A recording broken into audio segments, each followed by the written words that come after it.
ക്രൈസ്തവ സഭയുടെ പിന്തുണയും വോട്ടുകളും കിട്ടുമെന്നുള്ളൊരു പ്രതീക്ഷയൊക്കെ BJP പലതവണ പ്രകടമാക്കിയിട്ടുണ്ട്.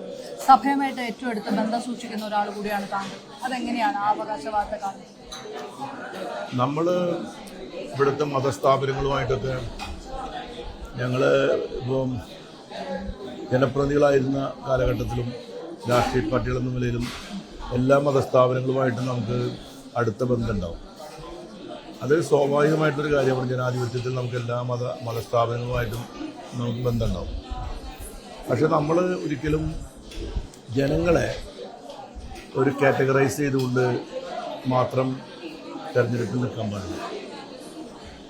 ക്രിസ്ത്യൻ വോട്ടുകൾ, മുസ്ലിം വോട്ടുകൾ എന്നൊക്കെ പറഞ്ഞിട്ടുള്ള നമ്മുടെ നിലപാടുകൾ കൊണ്ടാണ് നമുക്ക് വിശ്വസിച്ച് അവർ തരേണ്ടത്. അല്ലാതെ നമ്മളൊരു മാനേജ്മെന്റിലൂടെ മാത്രം നമുക്ക് വോട്ടുകൾ നേടിയെടുക്കാൻ ആഗ്രഹം എന്ന് പറയുമ്പോൾ നമ്മളിതിനു വേണ്ടി ശ്രമിക്കണം. അങ്ങനെ നടക്കില്ല എന്ന് കരുതലല്ലോ പൊളിറ്റിക്കൽ പാർട്ടികളുടെ ഉദ്ദേശം. അപ്പോൾ BJPക്ക് അതിനകത്ത് കൃത്യമായിട്ടുള്ളൊരു അജണ്ടയില്ല.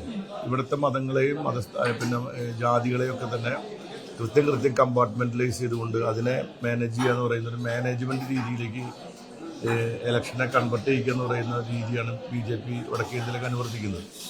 ആ ഒരു സ്ട്രാറ്റജി ഒരിക്കലും കേരളത്തെ സംബന്ധിച്ചിടത്തോളം പൂർണ്ണമായിട്ടും എപ്പോഴും ശരിയായിക്കൊള്ളുന്നില്ല. പക്ഷേ അതിലെനിക്ക് ചെറിയ വിയോജിപ്പ് തോന്നുന്നുണ്ട്. കാരണം ഇലക്ഷൻ കാലത്ത് കേരള സ്റ്റോറി പ്രദർശിപ്പിച്ചു. ഈ സഭകൾ എല്ലാവരും ഇല്ലെങ്കിൽ പോലും ചിലവരൊരു പ്രത്യക്ഷ പരോക്ഷ പിന്തുണ അതിൽ കൂടെ വ്യക്തമാക്കുക. സഭ അത് ഇഷ്യൂ വേറെയാണ്. അതാണ് ഇപ്പോൾ അവരുടെ BJP ഉദ്ദേശിക്കുന്നത് വെച്ചാൽ രണ്ട് മതന്യൂനപക്ഷങ്ങൾ തമ്മിൽ തെല്ലിക്കുക എന്നുള്ളതാണ്. രണ്ട് മതന്യൂനപക്ഷങ്ങൾക്കിടയിൽ സ്പർദ്ധ വളർത്താൻ വേണ്ടി ഉദ്ദേശിക്കുന്നതാണ്. അപ്പൊ ചില ആളുകൾ അതിനകത്ത് കയറി ഒരു അങ്ങനത്തെ സംഭവങ്ങളിൽ അങ്ങനെ സംഭവിക്കുമ്പോൾ നമ്മളതിനെ പൊലിപ്പിച്ച് കാണിച്ച് അതിനെ കത്തിപ്പിടിക്കുക എന്നുള്ളതല്ല നമ്മൾ ചെയ്യേണ്ടത്. നമ്മളതിനെ മയപ്പെടുത്തിയെടുക്കാനാണ് നമ്മൾ ശ്രമിക്കേണ്ടത്. കാരണം അതുണ്ടാക്കുന്ന ഇമ്പാക്ട് വലുതായതുകൊണ്ടാണെന്ന് പറയുന്നത്.